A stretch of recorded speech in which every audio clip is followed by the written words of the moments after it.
I'll go back and read it again, Huzur. Yes, yes, please. But at the same time, the Hazrat Muslim Maud have emphasized and draw a conclusion that it was only the Islam which has really given the Zati names, and he has written a few pages on that one. And read that again and then... Yes, all right. Or Huzur, could I ask you the second question about the Witr? Yes, please. How to say Witr, because the different Hanafis and Malikis say in a different way. And I do not know actually what the What are the differences which are confusing you? No. As I have been taught from the very beginning, and I still say in the same way, that I read 3 witrs, not 2 or not 1.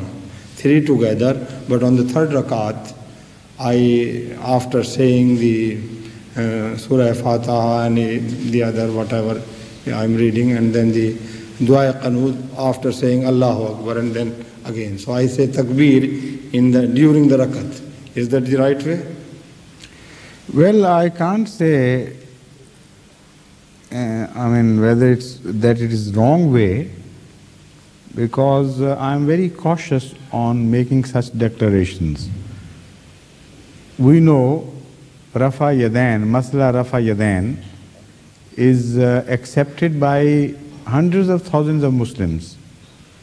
And they claim also that this has been handed down to them through generations as practice of Hazrat Sallallahu Alaihi Wasallam.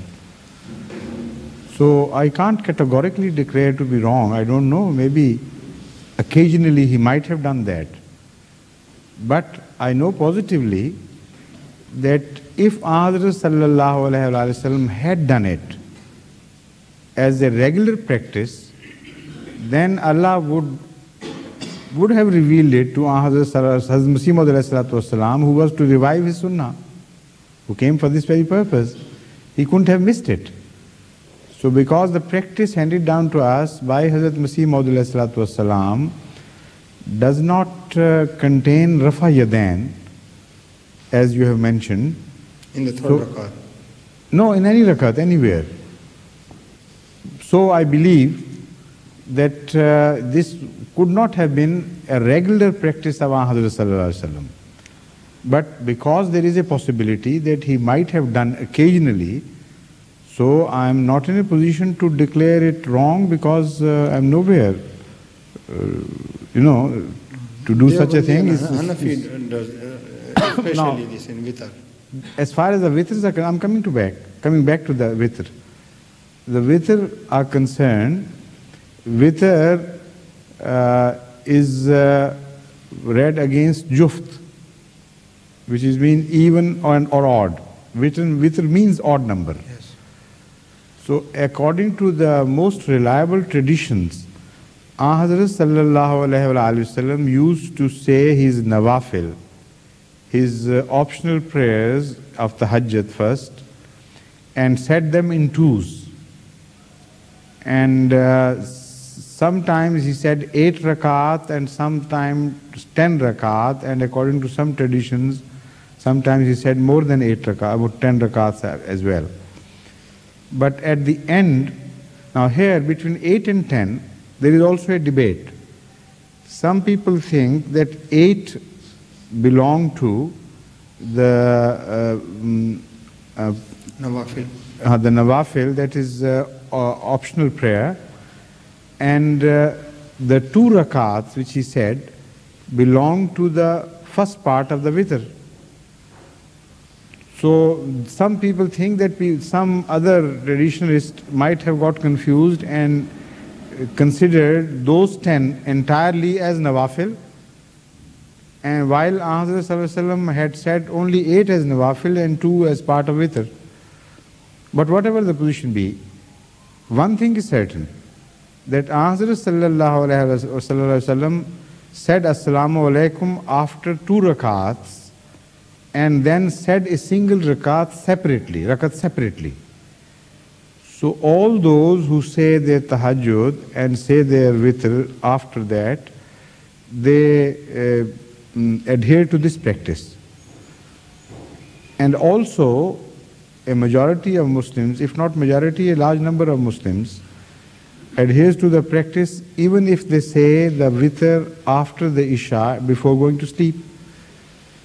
Because to say witr together is not known, at least not to me, and I think to most people it's not known that Ahmad Sallallahu Alaihi Wasallam ever said 3 witr together.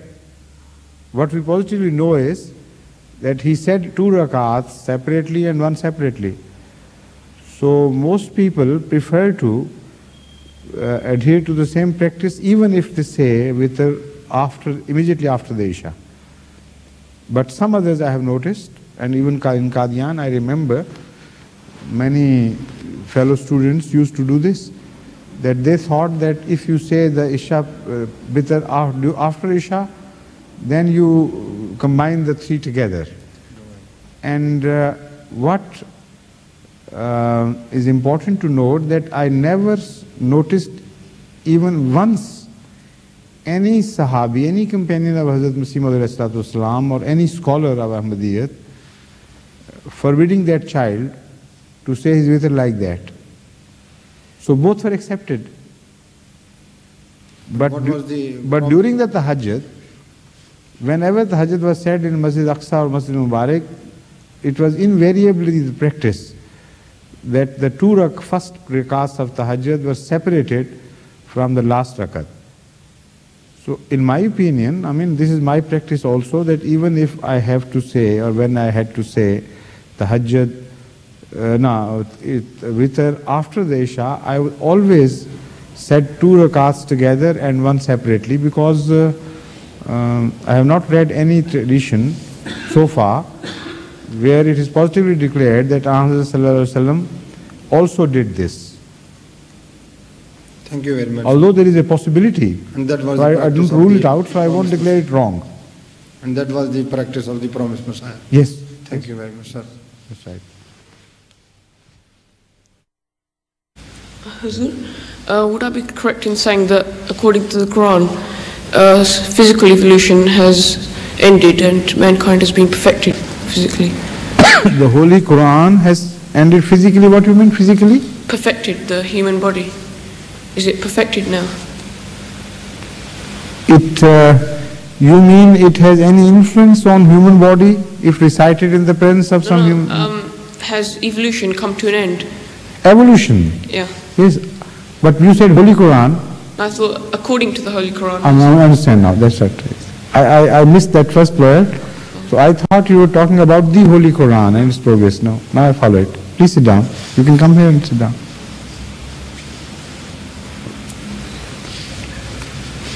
According to the Holy Quran, the evolution is a non-ending process and it will continue.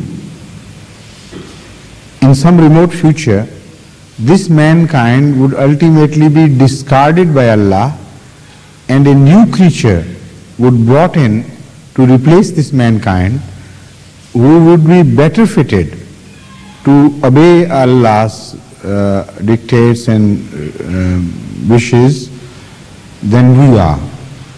This prophecy has been categorically made in the Holy Quran. At some places, in conditional terms. If you continue to misbehave, we have power, we can destroy you entirely, remove you as such, and bring in your stead a people of whom you have no idea, who would be completely different. A new, not generation, but a new species would be introduced. And in one place, it positively, categorically declares that this will happen. Allah will replace you with people who would then not be disobedient to me. So the concept of evolution, according to the Holy Quran, is a continuous, unending process. Because the God of evolution has no limits. So it had to be like that. Only it so happens that if you are on the summit of something, you look back and find yourself as the last. So you think that you are really